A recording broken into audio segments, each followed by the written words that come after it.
नमस्कार। मु पारंपरिक वैद्य बाबुली कहूँ पिपिली। मु आज गोटे भातुड़ी विषय कहूँ आम जो उठी जाए भातुड़ी देहरे हुए मुहरे हुए जाए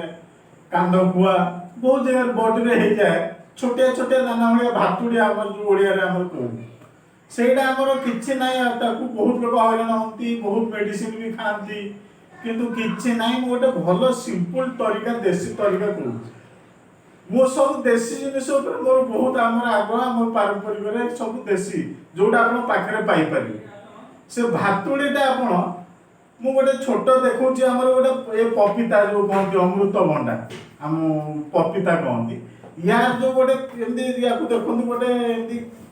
प्रेसर टिके देदेले कौन खड़िके कि काठे से गोटे ऑयल देखो क्षीरटा बाहर आप जानते ये क्षीरटा है भातुड़ी सुकई दब झड़े दब सुखी ये टिके आमर ये जो तार क्षीरटा बाहर टिके नहीं तुला हो कि छोट एते नहीं से भातुड़ी ऊपर बालांस रे लगातु बाहर लगे चमड़ा भातुड़ी ऊपर केवल बालांस रे लगे आउटा लगेदेला छाड़देवे से मन को देखिए कला टिके लाली कलर है कला आउ टिके सकाଳେ जदि लगेबे ताकु 3-4 घंटा छाड़ी टिके नलिया तेल टिके लेप दे देबे टिके हाथ में नहीं टिपरे लेप दे देबे आउ एमिति 3 थर करंतु तापर छाड़ी देबे 3-4 थर खंडे करके छाड़ी दियंतु सेटा मन को ब्लैक ही गोटे कला है मोड़ी है से आस्ते आस्ते झड़ी जीवो छिडेबेनी से मन को जळियो भातुड़ी आउ एटा मु परीक्षित आउ तो बहुत अच्छे लगाती किंतु ये देसी तरीका मिल पाखे